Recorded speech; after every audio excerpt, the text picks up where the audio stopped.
Pozdravljeni v oddaji Bled na dlani. Ob zadnjih podatkih o turističnem obisku in številu nočitev v Sloveniji na Bledu in po res rekordni poletni sezoni se je še bolj izpostavilo vprašanje, kako na samih destinacijah poskrbeti tako za turiste kot lokalne prebivalce. Kako na Bledu sledimo smernicam, ki jih narekuje Slovenska turistična organizacija, hkrati pa se zgledujemo po zelenih zgodbah drugih podalpskih držav, pa v naslednjem prispevku.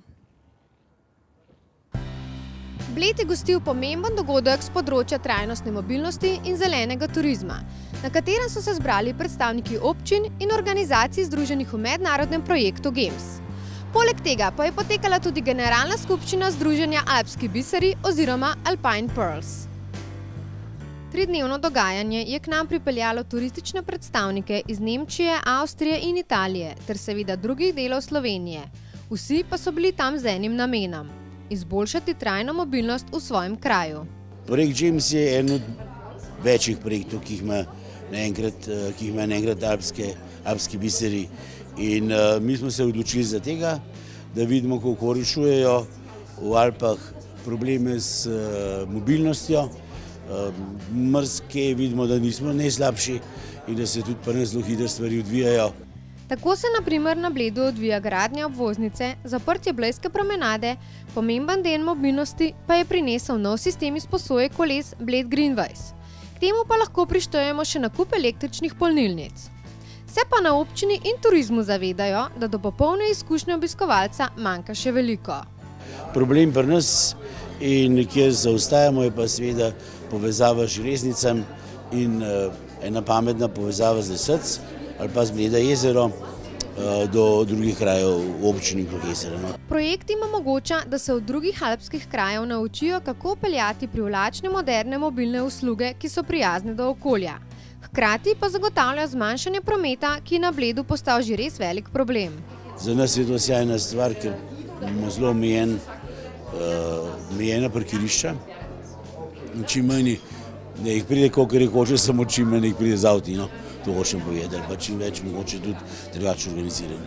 Najzanimivejši del dogajanja so bile delavnice in konferenca Alpine Pearls, ki združuje 25 čisto posebnih počitniških krajev, ki se razprostirajo vzdolž Alp. Main purpose is to have mobility guarantee and this mobility should be environmentally friendly.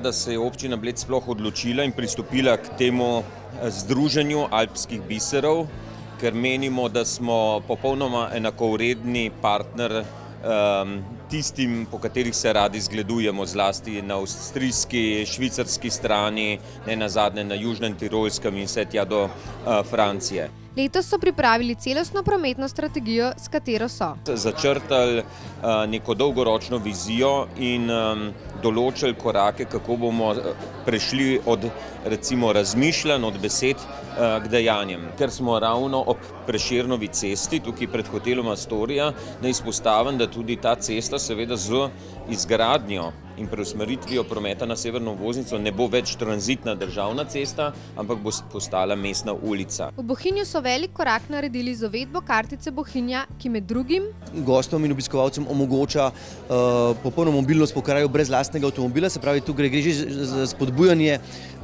prihoda v Bohinj brez avtomobila gostov posebej in pa seveda uporabo javnih prevoznih sredstev, ko so enkrat v Bohinju. Glede na kratke razdalje na Bledu, predvsem promoviramo tako imenovani park and walk, torej parkiraj in hodi, kajti če vzamemo primer območje bivših vezenin oziroma pri Mercatorju ali pa če vzamemo to novo parkirišče tukaj pri infrastrukturi, praktično ni niti 1 kilometer do samega središča Bleda.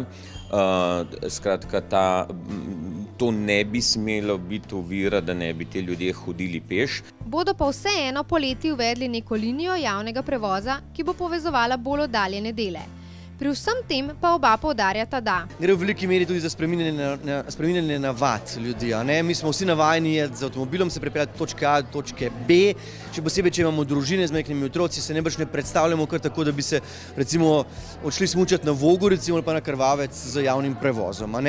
Tako da gre za obojestransko delovanje, se pravi na strani upravljavcev destinacije, v tem primeru občin ali pa potem turističnih organizacij, gre za to, da dejansko omogočimo torej da sprejmemo neke ukrepe, ki se jih držimo, da damo alternativne oblike možnosti prevoza po destinacijah.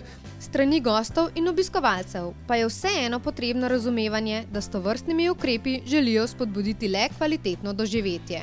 Glavno je, da pride zadostno število ljudi, ki spoštujejo okolje, ki uživajo v okolju in ga ne obremenjujejo. To je pa način, da se pride brez avtomobilov.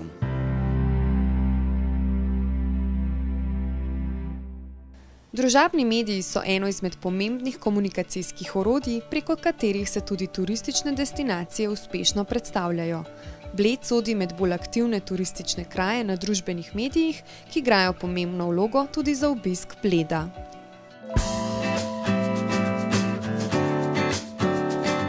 Svetovni popotniki navdih za potovanja vedno bolj iščejo na družbenih omrežjih, ki so v zadnjih letih pridobila pomembno vlogo tudi za pospeševanje turizma. Bled sodi med bolj aktivne in prepoznavne turistične kraje na družbenih omrežjih. V mesecu novembru se je glede na angleški časopis Evening Standard uvrstil med 10 najbolj instagramskih zimskih mest, saj tako kot v ostalih letnih časih precej kraljuje na Instagramu. So še kakšne druge omembe Bleda v tujih medijih? Ja, ta omemba je bila sigurno zelo pomembna, tako da sliši še večji krog ljudi. Je pa Bled sigurno kot sama taka ikona in je sigurno pomemben tudi na Instagramu, ker so neke take unikatne fotografije, unikatni kraji, ki jih te mlajše generacije predvsem radi obiskujejo in povejo, da so bili tam. Instagram, družbeno omrežje, ki šteje z dobrih 7 let, je v relativno kratkem času prepričalo več kot 500 milijonov uporabnikov v vsakodnevno uporabo.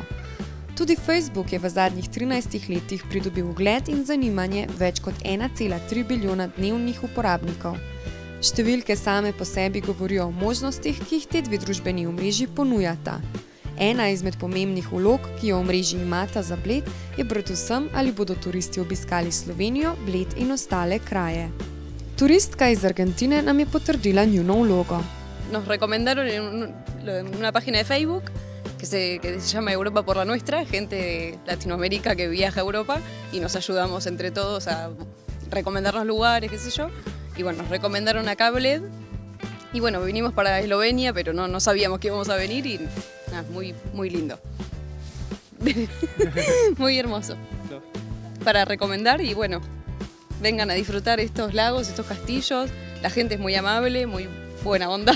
Tako kot je Anja Šmit iz Turizma Bled vizualna oseba, je velika večina uporabnikov vizualnega tipa.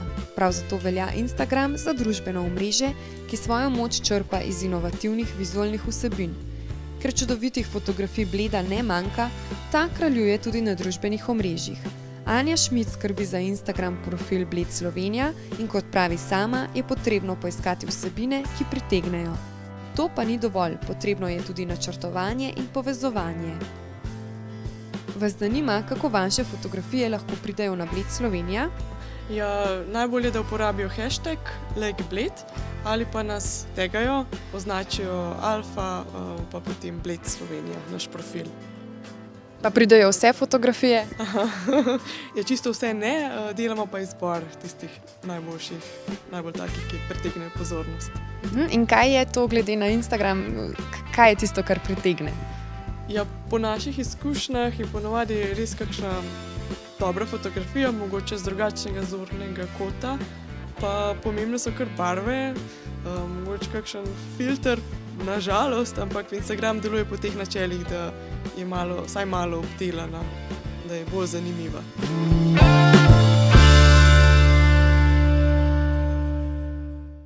Katerega dogodka se v decembru najbolj veselite? Najbolj se veselim prižig lučk, ko bojo tukaj, tako da danes smo prišla malo v izvidnico, da ko se bomo vrnili nazaj, da bo že mogoče malo bolj decembrsko. Krog prijateljstva, ki je tako v ful v redu, pa vsak let je ful več folka, tako recimo lanski tih je bilo čez 600, upamo, da v letos bolj. Tako no, tega se najbolj veselim. Meni je všeč, če bo spet zima tako mrzla, kot je bila lansko leto, da bi se pravi jezero, da bi zaledenelo, da bi se spet lahko malo drsali. Potem mi je bilo všeč tudi vas božična. Pa veliko se dogaja tako v decembru okoli jezera. Všeč mi je tudi, ker niso samo Slovenci tukaj, da je veliko turistov. Jaz se najbolj veselim, ne moram reči Miklavža, ampak drugače pa božičen večer, a pa nov let. Tukaj sprehodi ob jezeru, upajmo, da bo lepo vreme, odnosno lepa noč. Veselim se vsega, kar prinaša ta veseli december, čeprav ne bom delila teh vaših lepih stvari okrog jezera. Če bi pa tukaj bila, bi bila pa zelo vesela, če bi se lahko pridružila živi verigi okrog vašega jezera, da bi bilo čim več luči, svetlobe, veselja, dobre volje, snega, mraza, vsega, kar imate vedno na Bledu. Če se v prazničnem decembru ne boste odločili za klasične sladice, morda letos pripravite kremšnite. Kako so nam prijazno pokazali v slaščičarni kavarne Park, kjer izdelujejo originalne blejske kremne rezine. Kaj stori vsakdo, ki prvič pride na Bled? Z blejsko pletno se odpelje na otok in pozvoni na zvon želja, ogleda si blejski grad in seveda poizkusi tradicionalno blejsko kremno rezino. Pa se spomnite, kdaj ste se sami prvič sladkali z blejsko kremšnito? Direktorica Sava hotelov Bled Mojca Krašovec se svojega doživetja spominja takole. Sem jaz prvič prišla na Bled na kremšnite, starši so me pač pripeljali, jaz sem Primorka, sicer iz Kopra in Primorci rečemo kremšniti pašta krema. In seveda prišla je prijazna natakarica in je rekla, kaj boš pa ti deklica, in jaz sem rekla pašta kremo. In gospa natakarica je rekla, joj, gospa testenin pa res nimamo. Ampak ste potem dobili svoje kremšnite? Da, potem so starši razložili, kaj želim in tako naprej. No, to je bilo tudi to prvo srečanje, ki ga ne bom nikoli pozabila. In seveda smo šli tja, kjer se je vse skupaj začelo. V slaščičarsko delavnico hotela Park. Tam imajo slaščičarski mojstri vsak dan polne roke dela, saj dnevno spečejo tudi od 2500 do 3500 kosov te pregrešno dobre sladice. Ampak kremšnite se v resnici sploh ne pečejo, temveč kuhajo, nam je pojasnila vodja delavnice Tanja Markl. V resnici se kremšnito res kuha. V bistvu speče se samo testo, skuha se pa krema, kar je najbolj poglavitno. Pečejo se sladice, piškoti, torte in tako naprej, ampak kremšnita se kuha. Blejska kremšnita je, lahko rečemo, potomka vojvodinske krempite. Ištvan Lukačevič je leta 1953 navdih za sladico tako črpal iz svojih domačih korenin. Polovico jajčne kreme je nadomestil s stepeno smetano in tako ustvaril kulinarično zvezdo Bleda. Edino sestavine se nam malo spreminjajo z leti, zaradi tega mogoče kakšno odstopanje zaradi tega, ampak drugače pa uporabljamo domača jajca, domačo moko, slovenskih proizvodov, tako da se trudimo čim bolj originalno, čim bolj pristno tisto, kar je on delal v tistem času. Kremne rezine pripravljajo večkrat na dan, da so prav v vsakem trenutku povsem sveže. Prava jajca, moka in mleko, preproste, a kakovostne sestavine so praktično nepogrešljive. Najprej pripravimo jajca, ločimo rumenjake od beljakov, uporabljamo prava jajca in na to rumenjake, moko in mleko zmešamo skupaj, nastane tukaj masa jajčna, katero vlivamo v kuhalnik, kjer se skuha masa. Na to pa pogrejemo mleko, da se tudi majčkeno raztopi, da v bistvu raztopi sladkor, ker dodajemo malo vanilije sladkorja. Na to pa zmešamo z stepenimi beljaki. Seveda pomembno vlogo igra tudi testo. Tega še danes mesijo na roke. Najbolj pomembna je v bistvu osnova, to je naše listnato testo, ki ga naredimo iz masla in mlečenega testa ter ga pregibamo. Testo na to razrežemo na kocke, ga izvaljamo, kot je tukaj, in ga damo peči. Nakar potem na to listnato testo damo obroč in nalijemo jajčno kremo v modele, kjer se malo ohladi in izrežemo. Potem se pa doda še smetana in še ena plast tega listnatega testa. Nato jih s posebno pripravo zrežejo na velikost 7x7 cm. Manjka samo še sladkor v prahu, ki ga potresajo po zgornji plasti in kremšnite so končane. Pomembno je, kako se zmeša v bistvu sneg, koliko jo zmešamo, pripravimo sneg za kremšnito, kako se kremšnita skuha, koliko časa se kuha. kako jo zmešamo in s kakšnim veseljem jo delaš. Če ima slab dan, se velikokrat lahko naredi, da niso dobre. Najboljše je, da gre z dobro voljo in da z dobro voljo delaš kremšnite in take tudi one so. Prav, kremšnita je nekaj živa stvar. Kremšnita je živa, ker je odvisna in od sestavin in od razpoloženja slaščičarja, ki ga ima. In naše delo je zelo srčno in če delamo s srcem, tudi v bistvu tak izdelek damo lahko na krožni gostu. In v vseh teh letih so naredili preko 14 milijonov kremšnit. Za lažjo predstavo, če bi vse narejene kremšnite zložili skupaj, bi okoli jezera lahko naredili kar 7 metrov visok zid. Sladica, simbol Bleda, ki s prvim grižljajem prepriča prav vsakogar. Povezana je s pravljičnim številom 7, kar sploh ne preseneča, saj ko sedimo na terasi kavarne Park, uživamo ob najlepšem razgledu na Blejsko jezero in grad, ter jemo originalno blejsko kremno rezino, se res lahko počutimo kot v pravljici.